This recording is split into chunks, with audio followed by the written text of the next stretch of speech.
தலைப்புச் செய்திகளை பார்க்கலாம்.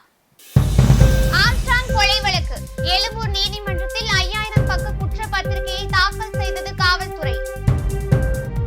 ஈஷா வழக்கை விசாரிக்க போகும் உச்சநீதிமன்றம், உயர்நீதிமன்ற தீர்ப்புக்கும் தடை. சிறைகளில் சாதிய பாகுபாடு இல்லை என்பதை அதிகாரிகள் உறுதிப்படுத்த வேண்டும், உச்சநீதிமன்றம் உத்தரவு. காங்கிரஸ் அல்லது திமுகவில் இணைந்திருக்கலாம், நடிகர் விஜய்க்கு தனி கட்சி எதற்கு என ஈவிகேஎஸ் இளங்கோவன் கேள்வி. காலநிலை மாற்றம் அவசரமாக தீர்வு காணப்பட வேண்டிய உலகளாவிய பிரச்சனை, ஐநா மனித உரிமைகள் பேரவையில் சௌமியா அன்புமணி உரை. மகாவிஷ்ணுவுக்கு ஜாமீன், சென்னை முதன்மை அமர்வு நீதிமன்றம் உத்தரவு. ஆம்ஸ்ட்ராங் கொலை வழக்கில் 5000 பக்கங்கள் கொண்ட குற்றப்பத்திரிகையை சென்னை எழும்பூர் நீதிமன்றத்தில் காவல்துறையினர் தாக்கல் செய்தனர். சென்னை பெரம்பூரில் கடந்த ஜூலை மாதம் 5ஆம் தேதி பகுஜன் சமாஜ் கட்சி மாநில தலைவராக இருந்த ஆம்ஸ்ட்ராங் வெட்டி படுகொலை செய்யப்பட்டார். இந்த சம்பவம் கடும் அதிர்வலைகளை ஏற்படுத்திய நிலையில் வழக்கு தொடர்பாக 28 நபர்களை போலீசார் கைது செய்தனர். இந்நிலையில் கைதான நபர்களிடம் தனித்தனியாக விசாரணை மேற்கொண்ட போலீசார் வழக்கு தொடர்பாக சுமார் 5000 பக்கங்கள் கொண்ட குற்றப்பத்திரிகையை எழும்பூர் நீதிமன்றத்தில் தாக்கல் செய்துள்ளனர். இந்த குற்றப்பத்திரிகையில் A1 குற்றவாளியாக பிரபல ரவுடி நாகேந்திரன், A2 குற்றவாளியாக தலைமறைவாக உள்ள ரவுடி சம்போ செந்தில் மற்றும் A3 குற்றவாளியாக ரவுடி நாகேந்திரன் மகன் அஸ்வத்தாமன் ஆகியோர் சேர்க்கப்பட்டுள்ளனர். ஈஷா யோகா மையத்தில் தமிழக காவல்துறை ஆய்வு செய்ய உச்சநீதிமன்றம் இடைக்கால தடை விதித்து உத்தரவிட்டுள்ளது. கோவை மாவட்டம் வடவள்ளியை சேர்ந்த ஓய்வு பெற்ற பேராசிரியர் காமராஜ் ஈஷா யோகா மையத்தில் உள்ள தனது 2 மகள்களை மீட்டு தர கோரி சென்னை உயர்நீதிமன்றத்தில் ஆட்கொணர்வு மனு தாக்கல் செய்திருந்தார். இதனை விசாரித்த நீதிபதிகள் ஈஷா யோகா மையத்தின் குற்ற வழக்குகள் குறித்து முழுமையான அறிக்கை தாக்கல் செய்ய உத்தரவிட்டனர். இதனை அடுத்து ஈஷா யோகா மையத்தில் காவல்துறையினர் 2 நாட்களாக விசாரணை மேற்கொண்டனர். இந்நிலையில் காவல்துறையினர் விசாரணைக்கு தடை விதிக்க கோரி ஈஷா யோகா மைய தரப்பில் இருந்து உச்சநீதிமன்றத்தில் மேல்முறையீடு மனு தாக்கல் செய்யப்பட்டது.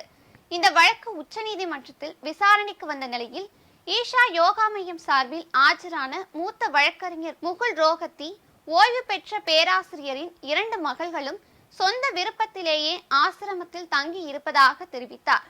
இதனை அடுத்து ஈஷா யோகா மையத்தில் காவல்துறையினர் விசாரணை நடத்த இடைக்கால தடை விதித்த உச்சநீதிமன்றம் உயர்நீதிமன்றத்தில் இருந்து உச்சநீதிமன்றத்துக்கு வழக்கின் விசாரணையை மாற்றி உத்தரவிட்டனர்.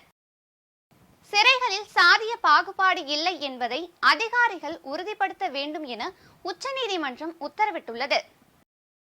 சிறைகளில் சாதிய அடிப்படையிலான பாகுபாடுகள் உள்ளதாக கூறி உச்சநீதிமன்றத்தில் பொதுநல வழக்கு தொடரப்பட்டது.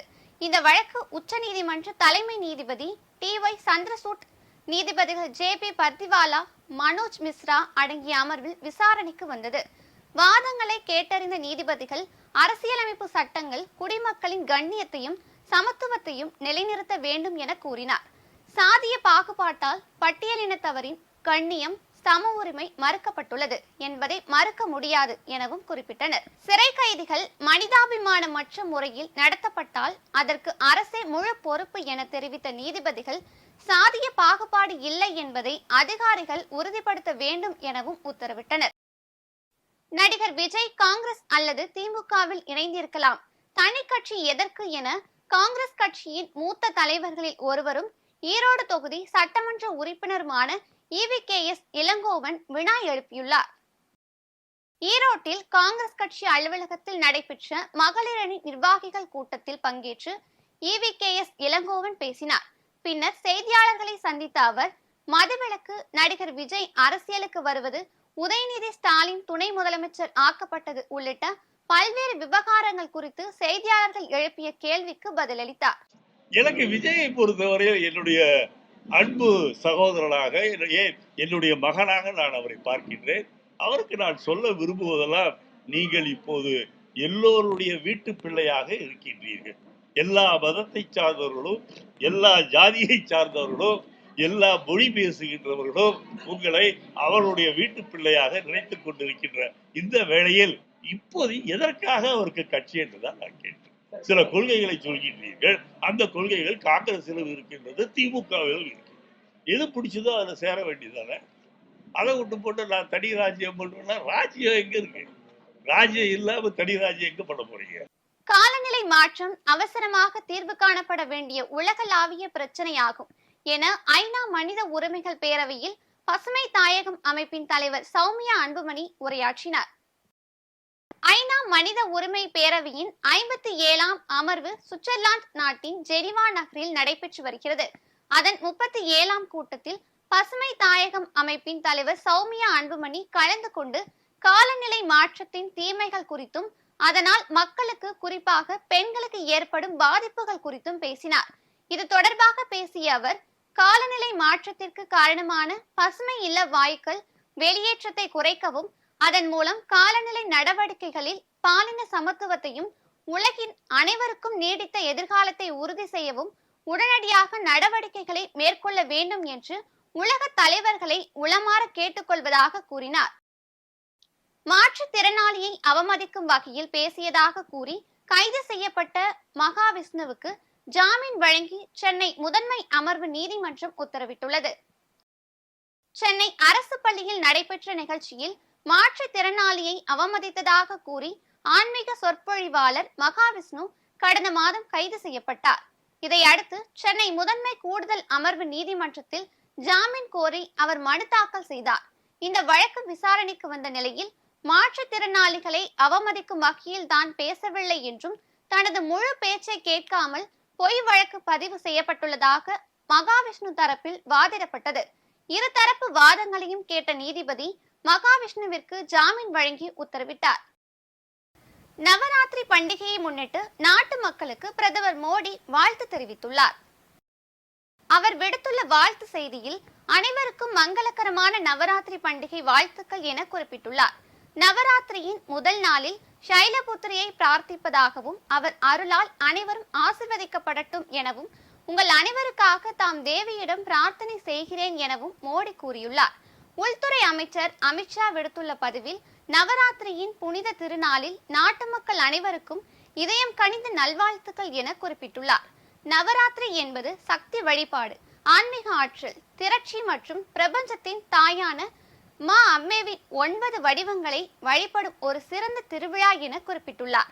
நலம் பெற மா துர்காவை பிரார்த்திப்பதாகவும் முழு உலகத்தின் மகிழ்ச்சி மற்றும் அமைதி நிலவட்டும் எனவும் அமித்ஷா தெரிவித்துள்ளார். கொடநாடு கொள்ளை வழக்கில் சிபிசிஐடி முன்பு கோயில் பூசாரி விக்னேஷ் மற்றும் தனியார் வங்கி ஊழியர்கள் 2 பேர் ஆஜராகினர். மறைந்த முதலமைச்சர் ஜெயலலிதாவுக்கு சொந்தமான கொடநாடு எஸ்டேட்டில் கடந்த 2017ஆம் ஆண்டு காவலாளி ஓம் பகதூர் கொலை செய்யப்பட்டார். கொடநாடு பங்களாவில் புகுந்த கும்பல் ஏராளமான ஆவணங்கள் மற்றும் பொருள்களை கொள்ளையடித்து சென்றதாக கூறப்படுகிறது. இது தொடர்பான வழக்கு பதிவு செய்யப்பட்டு விசாரணை மேற்கொள்ளப்பட்டு வந்த நிலையில் இந்த வழக்கு சிபிசிஐடிக்கு மாற்றப்பட்டது. இந்த வழக்கு தொடர்பாக சயான், வாலியார், மனோஜ் உள்ளிட்ட 19 நபர்கள் கைது செய்யப்பட்டுள்ளனர். இந்நிலையில் கார் ஓட்டுநர் கனகராஜ் சாலை விபத்தில் உயிரிழந்தார். இந்த வழக்கு தொடர்பாக இதுவரைக்கும் 500க்கும் மேற்பட்டவர்களிடம் சிபிசிஐடி போலீசார் விசாரணை நடத்தியுள்ளனர். விசாரணையின் அடிப்படையில் ஒவ்வொருவருக்காக சம்மன் அனுப்பி விசாரணை மேற்கொண்டு வருகின்றனர். அதன் அடிப்படையில் கொடநாடு எஸ்டேட்டில் பல ஆண்டுகளாக கோயில் பூசாரியாக இருந்து வரும் விக்னேஷ் என்ற நபருக்கு சிபிசிஐடி போலீசார் சம்மன் அனுப்பியிருந்தனர். இதே போல தனியார் வங்கி தரப்பு நிர்வாகிகளுக்கும் இந்த விசாரணைக்கு ஆஜராக போலீசார் சம்மன் அனுப்பியுள்ளனர். அதன்படி கோவையில் உள்ள சிபிசிஐடி அலுவலகத்திற்கு கோவில் பூசாரி விக்னேஷ் மற்றும் தனியார் வங்கி அதிகாரி நேரில் விசாரணைக்கு ஆஜராகினர். இருவரிடமும் சிபிசிஐடி போலீசார் விசாரணையை மேற்கொண்டுள்ளனர். நடிகை சமந்தா குறித்து தமது சர்ச்சைக்குரிய பேச்சை திரும்ப பெறுவதாக தெலுங்கானா சுற்றுச்சூழல் துறை அமைச்சர் கொண்டா சுரேகா தெரிவித்துள்ளார். தெலுங்கானாவில் நடைபெற்ற நிகழ்ச்சி ஒன்றில் பேசிய அமைச்சர் கொண்டா சுரேகா, நடிகை சமந்தாவின் திருமண முறிவிற்கு முன்னாள் முதல்வர் கேசிஆர் மகன் கேடிஆர் தான் காரணம் என தெரிவித்திருந்தார். அவரது பேச்சுக்கு திரையுலகினர் உள்ளிட்ட பல்வேறு தரப்பினரும் கண்டனம் தெரிவித்தனர். அமைச்சர் சுரேகா நிபந்தனையற்ற மன்னிப்பு கேட்க வேண்டும் என்று தமது வழக்கறிஞர் மூலம் கேடிஆர் நோட்டீஸ் அனுப்பினார்.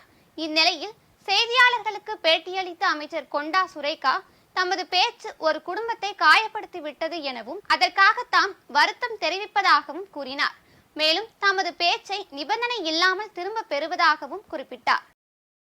டெல்லி மருத்துவமனைக்குள் புகுந்த மர்ம நபர்கள் மருத்துவரை சுட்டுக் கொன்ற சம்பவம் பரபரப்பை ஏற்படுத்தியுள்ளது. டெல்லி ஜெய்ப்பூர் பகுதியில் அமைந்துள்ள நீமா மருத்துவமனைக்கு 2 பேர் விபத்து ஏற்பட்டதாக காயங்களுடன் சிகிச்சைக்காக சென்றுள்ளனர். அவர்கள் இருவரும் மருத்துவர் ஜாவேத்தை சந்திக்க வேண்டும் என கூறியதை தொடர்ந்து மருத்துவமனை ஊழியர்கள் அவரது அறைக்கு இருவரையும் அனுப்பி வைத்துள்ளனர்.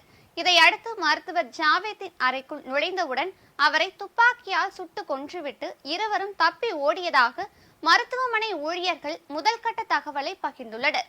மருத்துவமனையின் சிசிடிவி காட்சிகளை ஆய்வு செய்து டெல்லி போலீசார் குற்றவாளிகளை தேடி வருகின்றனர்.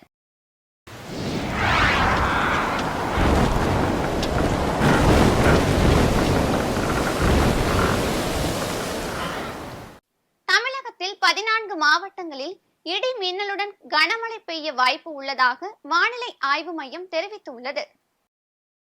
இது தொடர்பாக வானிலை ஆய்வு மையம் வெளியிட்டுள்ள அறிக்கையில் லட்சத்தீவு மற்றும் அதனை ஒட்டிய பகுதிகளின் மேல் ஒரு வளிமண்டல கீழடுக்கு சுழற்சி நிலவுவதாக தெரிவிக்கப்பட்டுள்ளது.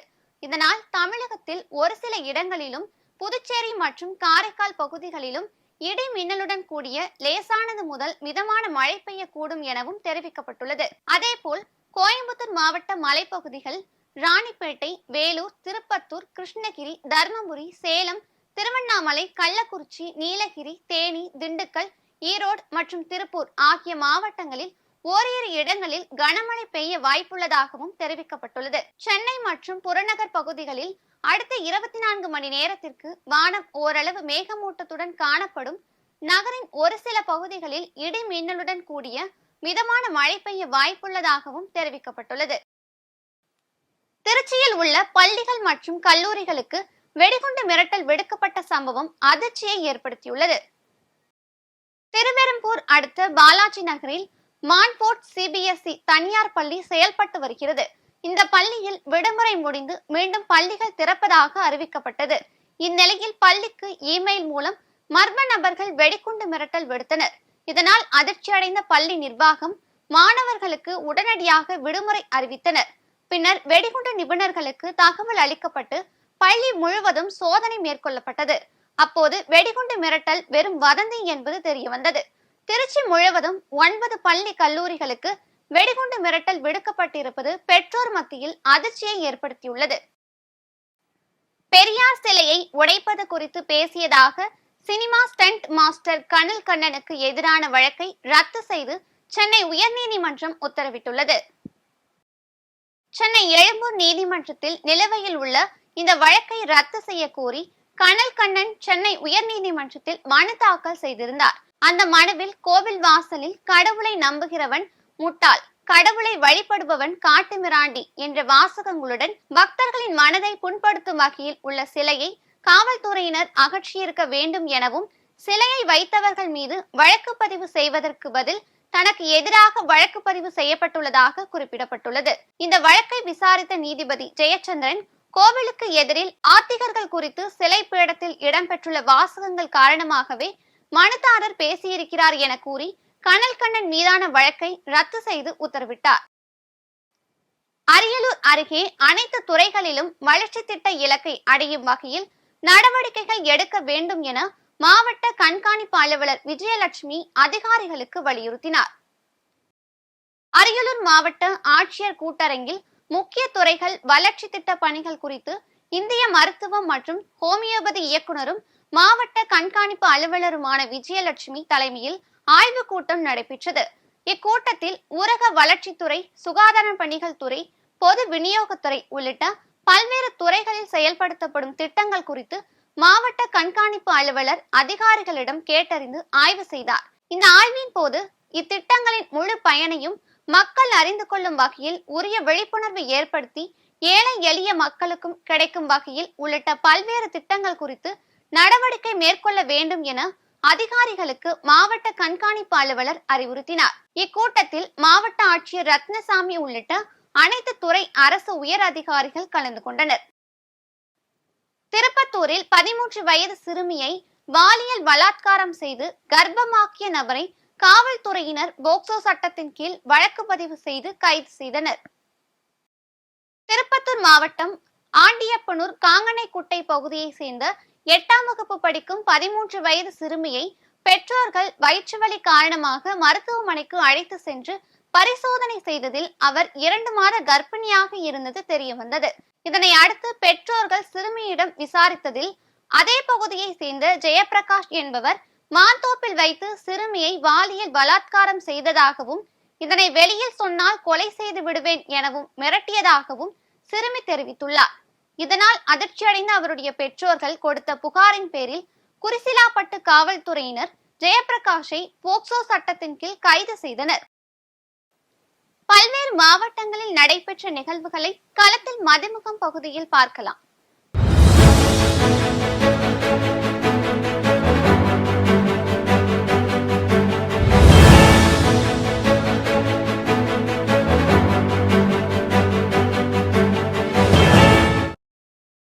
திருவண்ணாமலை மாவட்டம் உள்ளிட்ட பல்வேறு பகுதிகளில் கடந்த சில நாட்களாக கடும் வெயில் காரணமாக பொதுமக்கள் மிக அவதிப்பட்டு வந்த நிலையில் திடீரென இடி மின்னலுடன் கூடிய கனமழை சுமார் அரை மணி நேரத்திற்கும் மேலாக பெய்ததால் சாலைகளில் வெள்ளம் பெருக்கெடுத்து ஓடியது.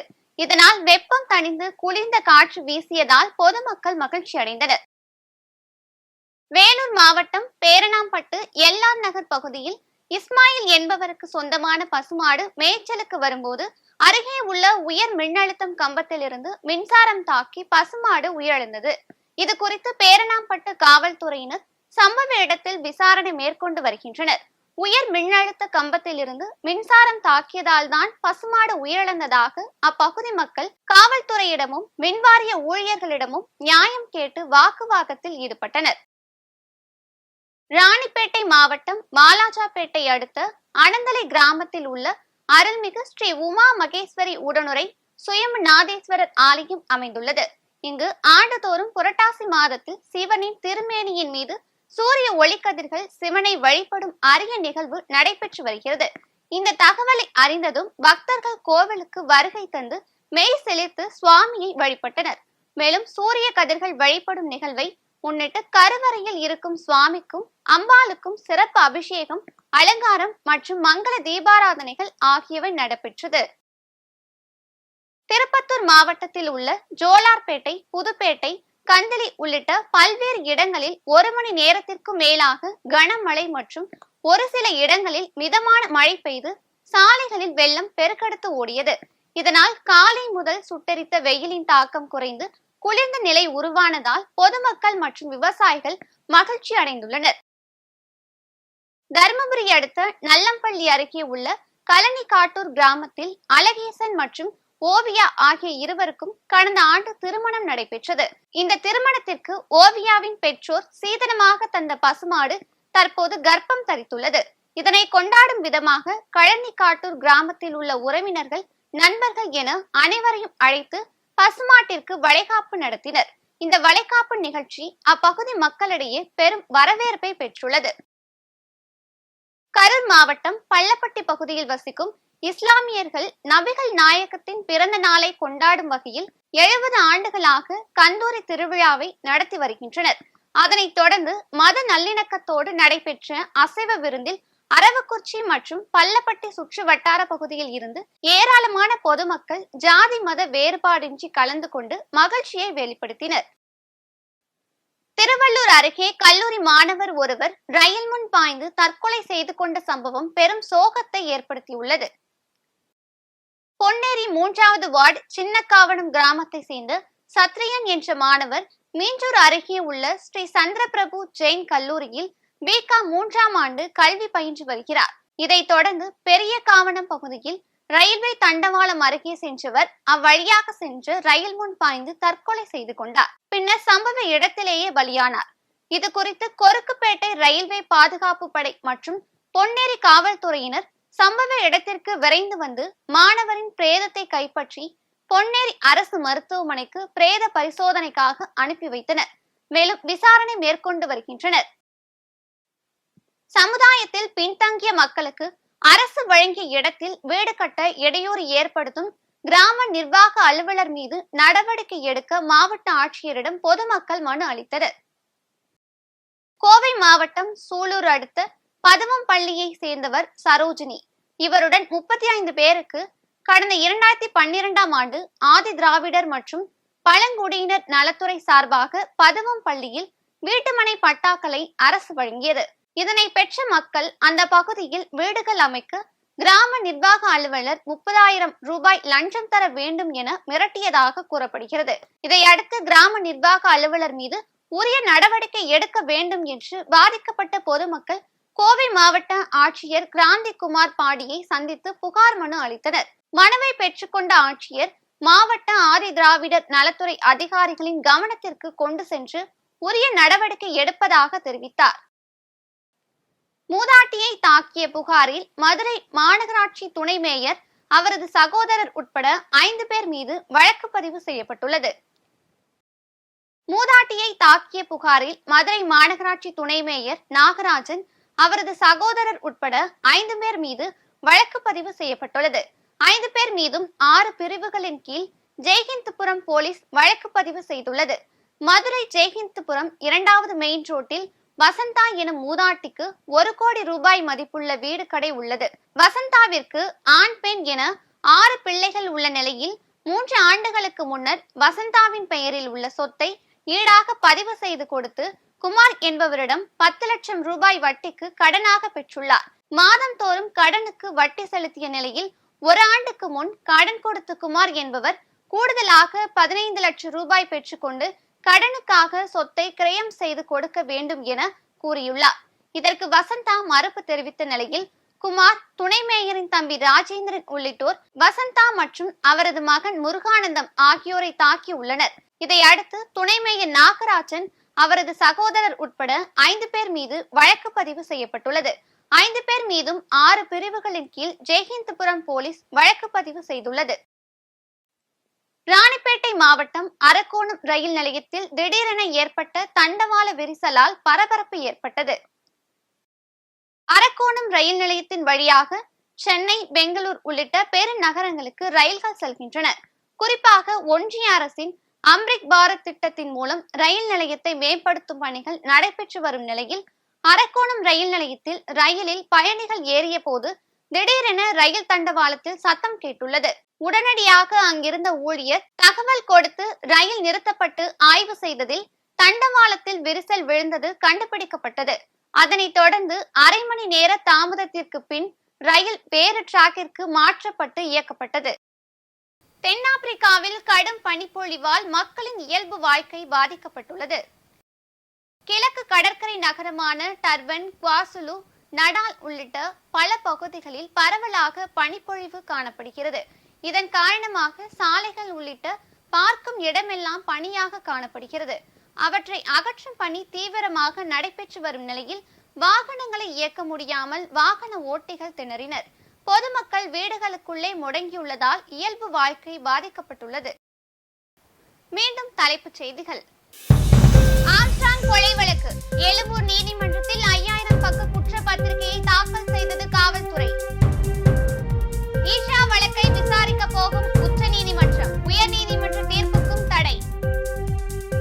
சிறைகளில் சாதிய பாகுபாடு இல்லை என்பதை அதிகாரிகள் உறுதிப்படுத்த வேண்டும், உச்ச நீதிமன்றம் உத்தரவு. காங்கிரஸ் அல்லது திமுகவில் இணைந்திருக்கலாம், நடிகர் விஜய்க்கு தனி கட்சி எதற்கு என EVKS இளங்கோவன் கேள்வி. காலநிலை மாற்றம் அவசரமாக தீர்வு காணப்பட வேண்டிய உலகளாவிய பிரச்சனை, ஐநா மனித உரிமைகள் பேரவையில் சௌமியா அன்புமணி உரை. மகாவிஷ்ணுவுக்கு ஜாமீன், சென்னை முதன்மை அமர்வு நீதிமன்றம் உத்தரவு. இத்துடன் செய்திகள் நிறைவடைந்தன. மீண்டும் செய்திகள் காலை 8 மணிக்கு. மேலும் செய்திகளை தெரிந்து கொள்ள மதிமுகம் பிரைம் யூடியூப் தளத்தில் இணைந்திருங்கள்.